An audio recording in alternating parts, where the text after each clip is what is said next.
Hello, everyone, and thank you for joining the Nonprofit Learning Lab for today's workshop. If you have any questions along the way for our presenter, you can type them into your questions box in your GoToWebinar control panel, likely on the right-hand side of your screen. If you have any tech-related questions, you can also type them there. If you are interested in using live captions for today's workshop, you can use the link that we've sent in the chat. If you are interested in receiving the recording and materials from today's free webinar, you can visit our free webinars page on the Nonprofit Learning Lab website, or you can send us an email at program@nonprofitlearninglab.org. And without further ado, I will now hand it over to you, William. Hey everybody, welcome to 2024. Happy New Year. Let me begin with just a brief word of encouragement, and that is to say, yay you for signing up and being present for a webinar on fundraising on January 3rd. So instead of sleeping off whatever fun you had over the holiday week, you are here now, and I just want to congratulate you on that. I'd say hard work is really the first quality of a good fundraiser. So congratulations. Let me talk a little bit about what we're going to do today. Looking at the agenda here, I'll tell you a bit about myself and my company. It's called Major Gift Solutions, a small shop. We're going to just take a brief minute to define a major gift. What do I mean by that? And then we're going to talk about, from a bird's eye view, what is the art and science of major gift fundraising? This is a framework that I've put together to think about the qualities that really do result in success for those who are responsible for direct fundraising activity. We'll look at those specifically from front to back, or from back to front. Looking first at the science of major gift fundraising, this is essentially what anybody could do. Finding the right donors, landing donor visits. I think that's kind of easier to do, frankly. The finer points, point number 5, is in the art of major gift fundraising. That is, how do you conduct a successful donor visit where the donor feels comfortable, engaged? And then how do you craft a successful major gift ask resulting in a gift? And then we'll look at some concluding thoughts. So let me tell you a bit about myself. Who am I? This is going to be recorded. I've got some words here on the slide, so might not get into every single point, but feel free to take a look later. Bird's eye view about who I am. If you know anything about me, looking at the bio on my website, I have a background in faith-based settings. That's actually been, I think, advantageous for me as a fundraiser.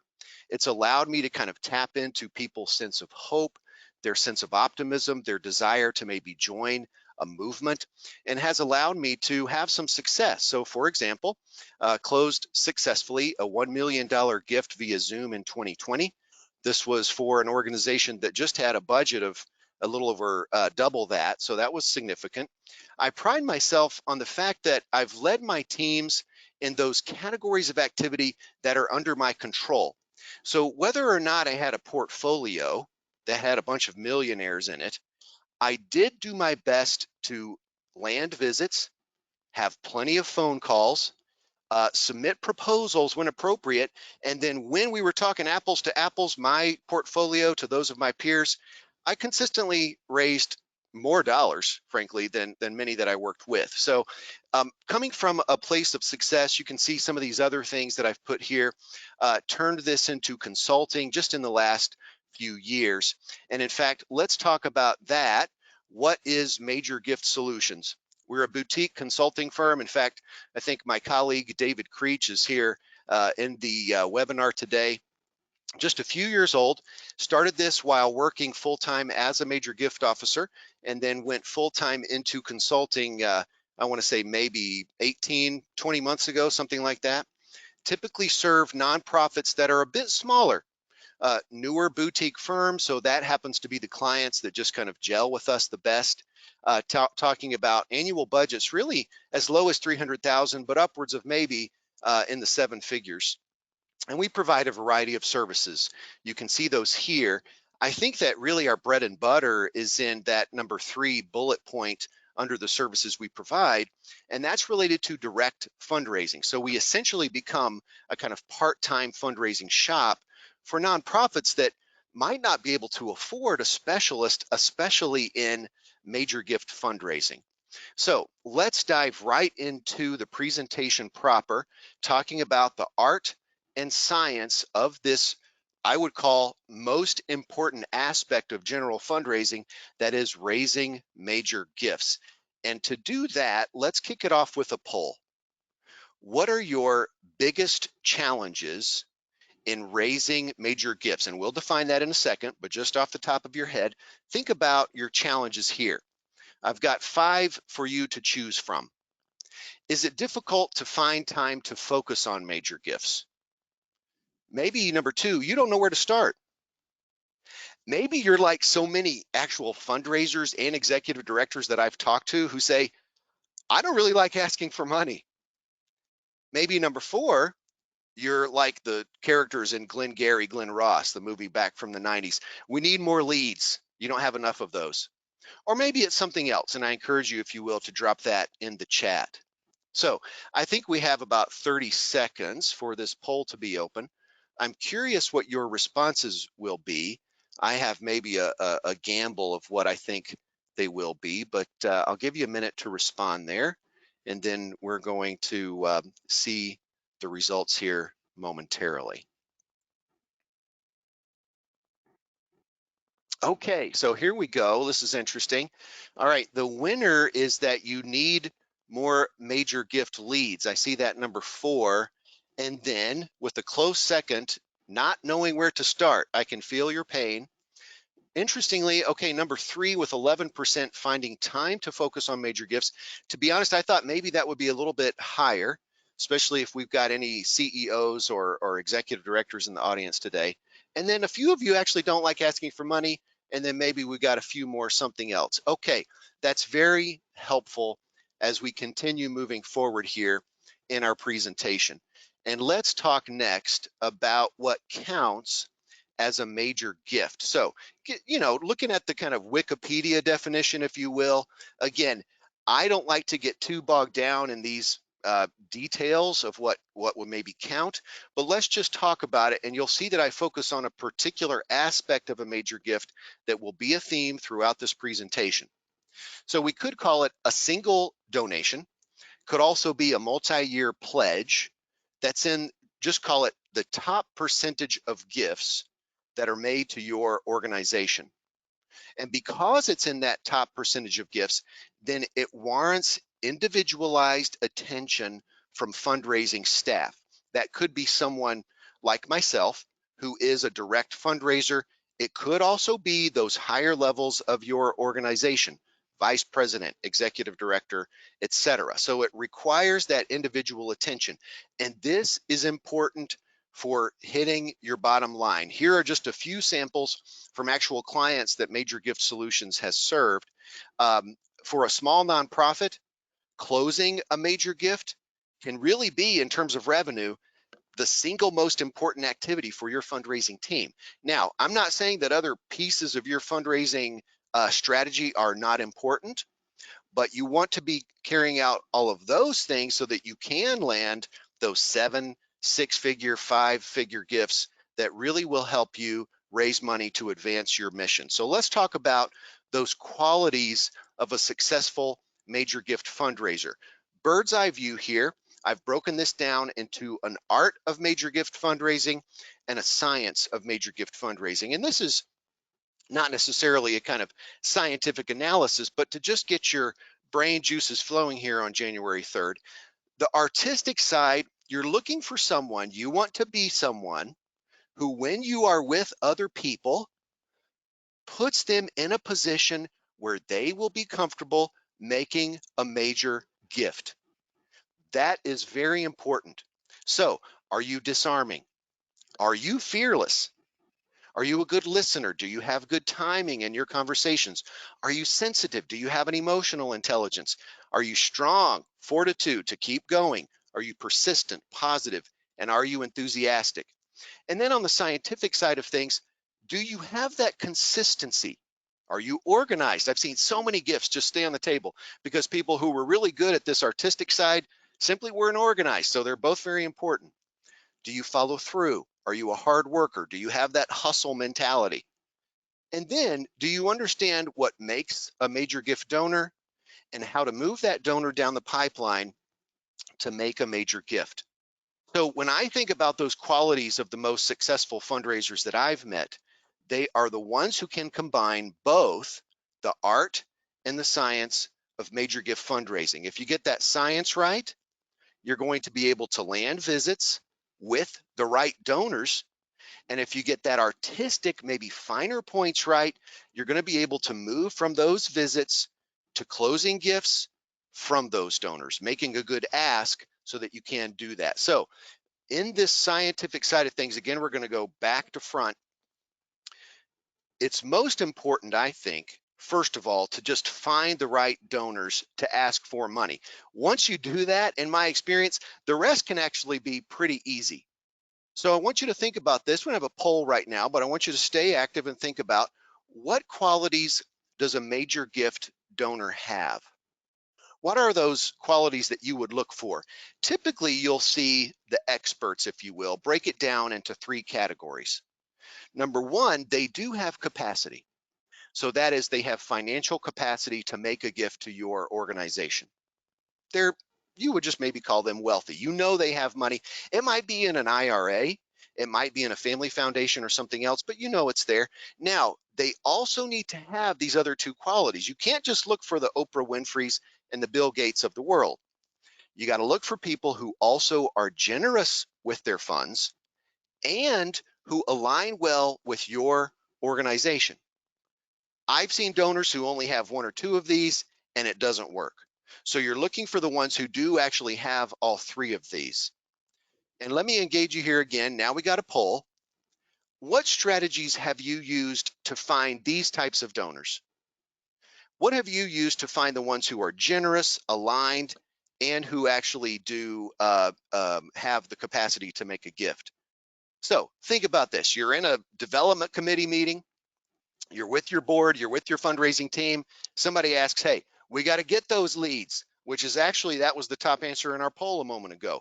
Do you just pull up Google and you ask the Google, hey, Google, who's the wealthy people who like our particular mission? Maybe do you look at the newspaper?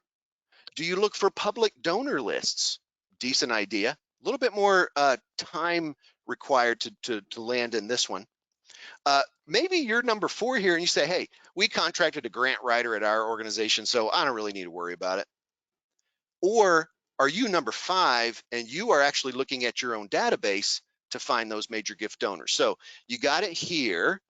I think we've got maybe a few more seconds left on the poll to answer. I'm curious what your answers will be.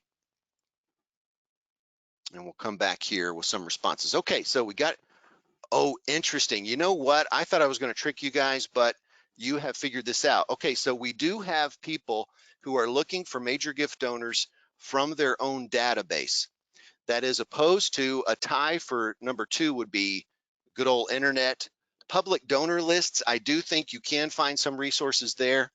The newspaper, and then just a few of you put here that you contracted a grant writer. So this is interesting. I think that this demonstrates we actually have maybe some technical fundraisers here in our audience, and I think that's going to be good for some good engagement later. So let me tell you, dear fundraisers who are relying on your database, that's my first knee-jerk reaction as well. Here are some strategies that I've used to find the major gift donors that your organization already has. And I think that's the important thing, because you're going to find that those who do align with your organization have been a part of maybe your communication strategy for some time. That's going to be the lowest hanging fruit, who are going to respond to your invitation to a visit and are going to respond to then a well-crafted ask when you get to that point. Let me just put it this way, to be blunt. The single most determining factor for you to find a future major gift donor is really a previous major gift donor.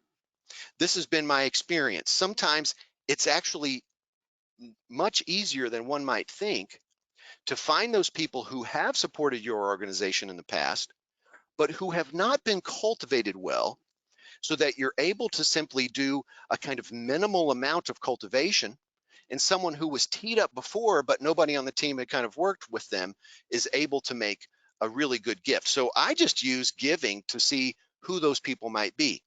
I look first at the history of cash giving. You're looking at things like the single biggest gift, the most recent gift, total giving, and annual giving over the last 5 years. So here's just a couple of samples of the way that I have broken this down myself. Putting this into a spreadsheet, of course, you're going to use your CRM. Hopefully you can figure out your CRM, do a poll of donors, put it into a nice spreadsheet that you can put across all your monitors here, print out, have your list that you're working through. You're going to be looking at some of these categories here. I like especially to do this. I learned this as a gift officer, in fact, at Loyola University, Chicago, learning from a more seasoned fundraiser on my team. I literally put this out so I can see it in each column, the last 5 years, what was their giving, and then I total that up as well. So I can do a top-down sort, simply looking at cash, and then I can try to get those visits. So let me just state this, and maybe I'm preaching to the choir here, but I want to say it for the sake of emphasis.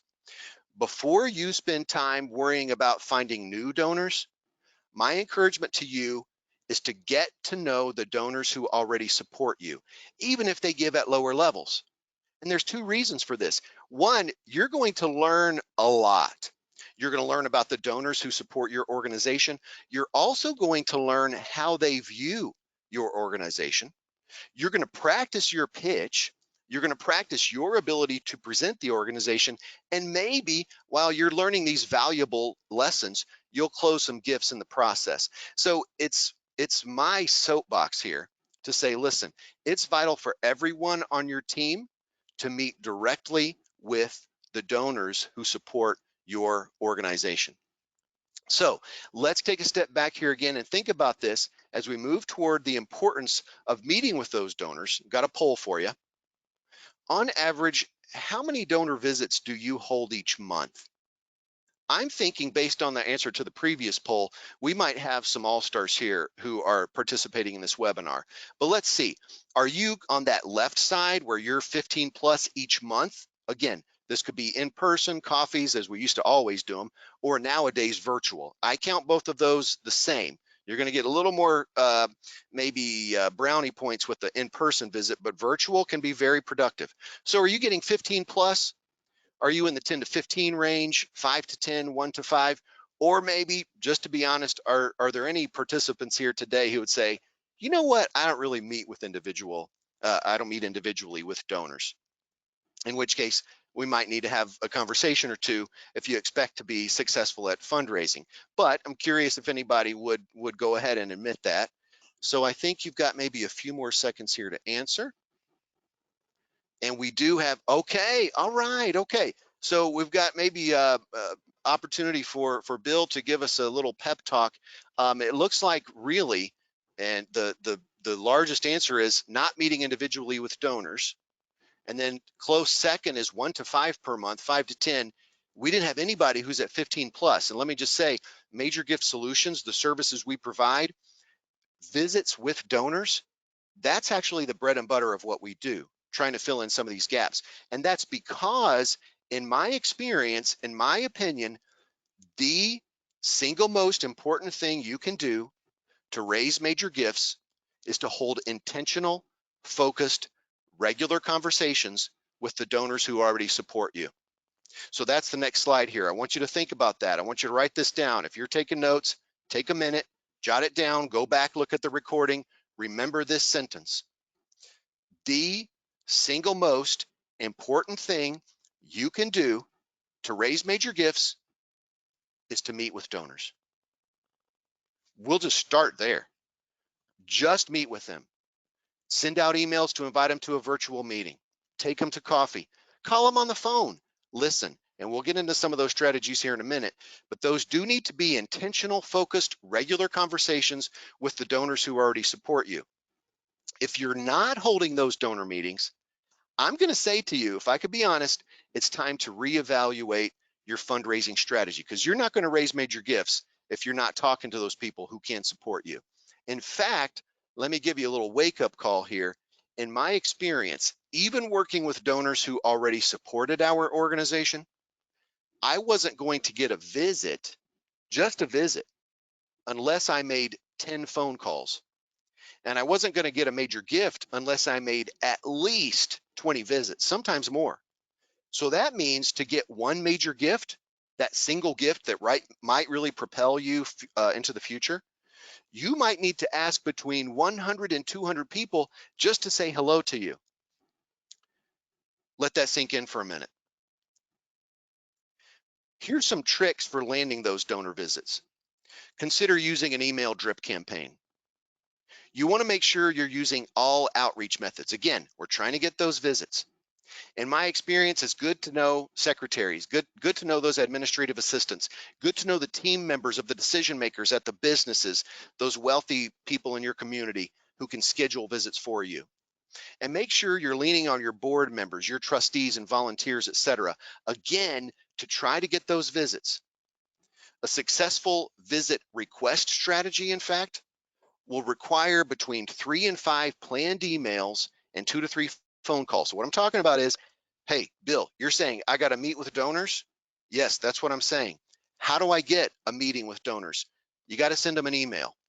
And the way I do that is I'll use a cold email drip campaign, might spread out over the course of about 8 days with an initial email, a follow-up email, and a final email. And all those emails say is, hey, I'm Bill. I work at this organization. We're awesome. You've supported us. Let's get together and talk. So I include some samples here. You can see those if you get this later. Take a look at the recording. Take a look at the resources that are available. But you'll notice it's not a tome. It's a simple introductory email. I'm asking them for a meeting.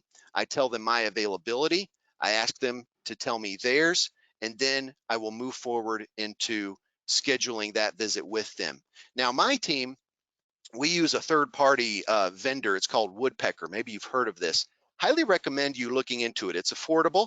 It's a way to send out multiple emails in the hundreds, maybe even thousands, from an actual email address that you have, and it sends those emails individually, so they'll make it through those spam filters and allow you to actually get the attention of the person you're trying to meet with. So again, you're using something like that to get those visits with the donors. As you do so, you want to also complement that use of cash to try to find those people who will support you by looking at a few other qualities. Are there donors who have made a pledge in the past? Do you have any planned giving donors? And then here, some secrets of the industry here. You're looking for personal qualities like these that I've laid out.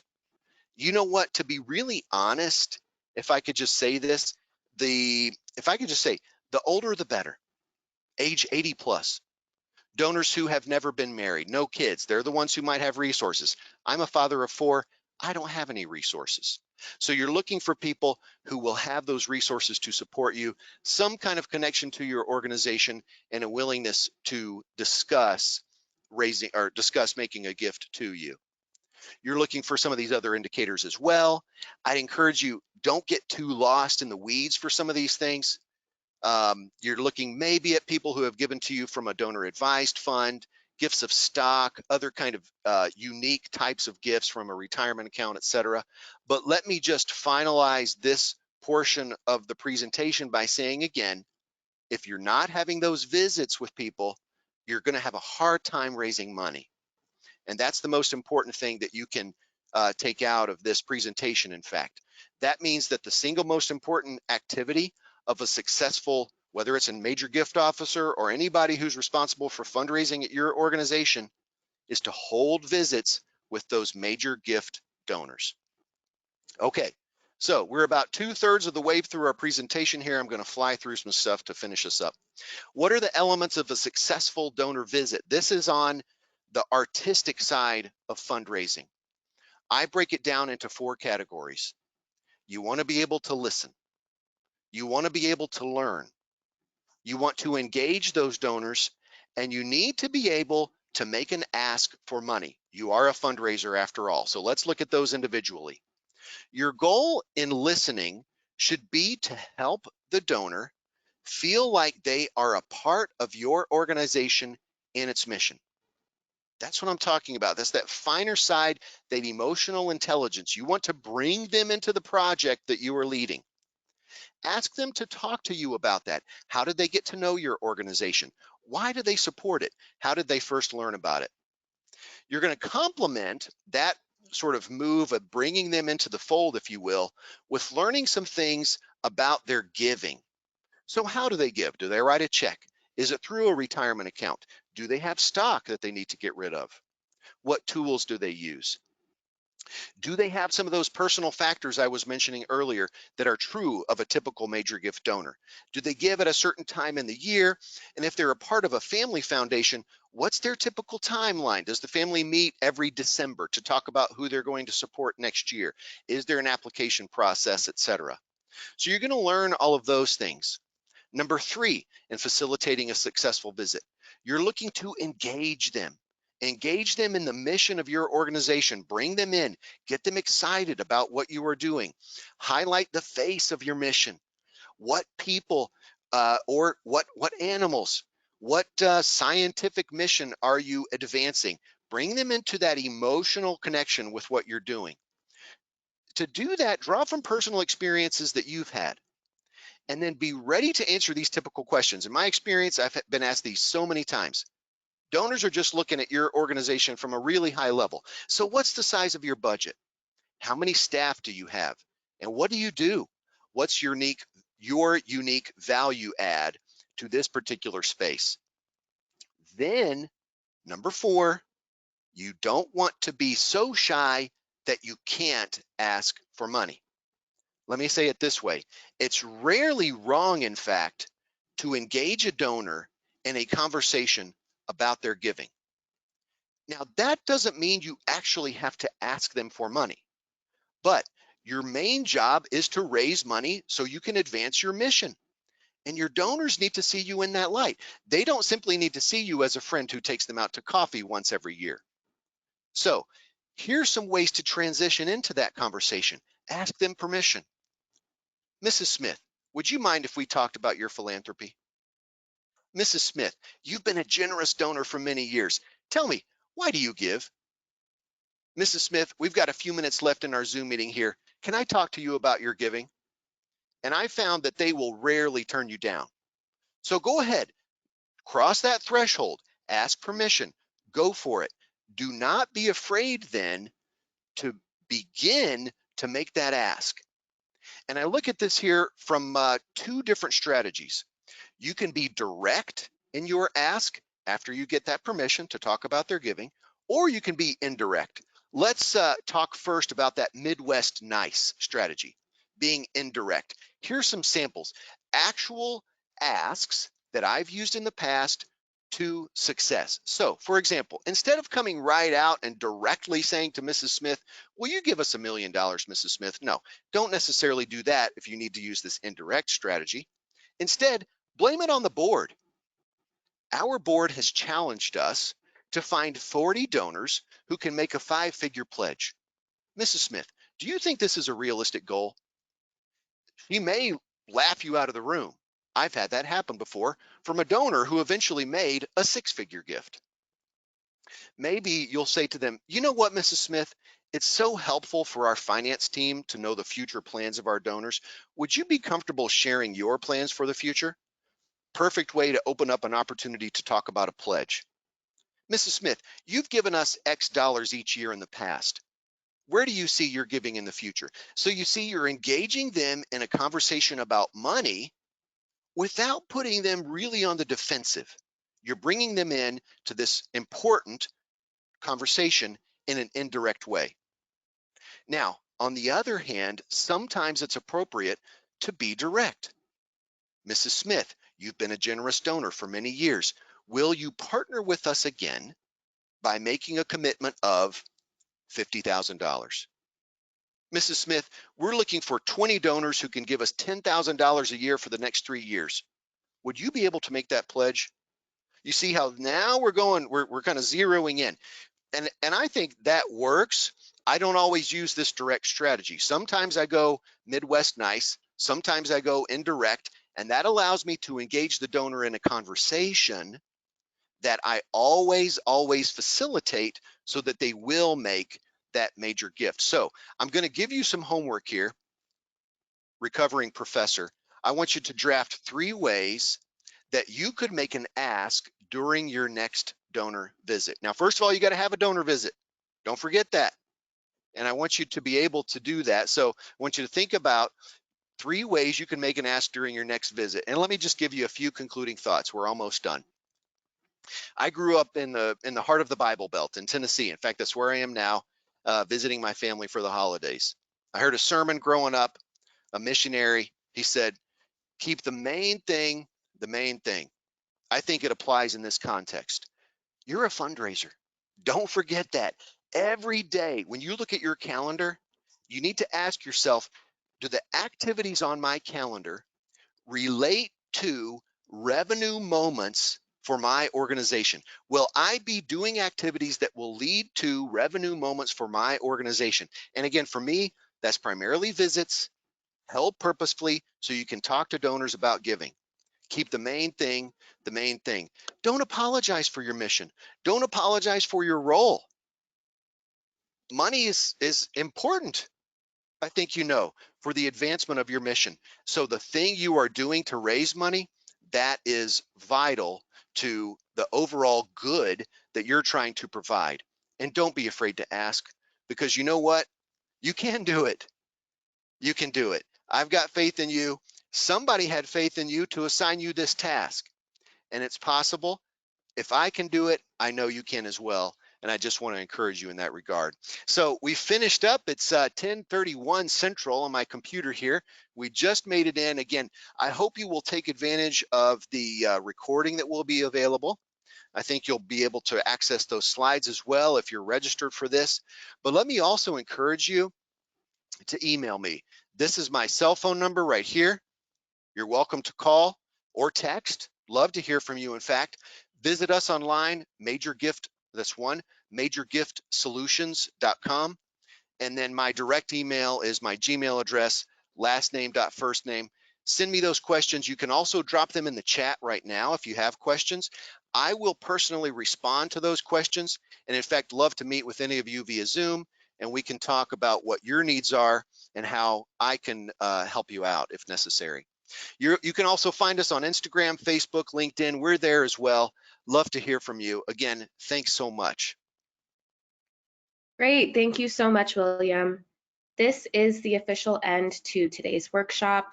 If you are interested in receiving the recordings and materials from today's free webinar, you can visit our free webinars page on the Nonprofit Learning Lab website, or you can shoot us an email at program@nonprofitlearninglab.org. Thank you all so much for participating. And again, thank you, William, for educating our community.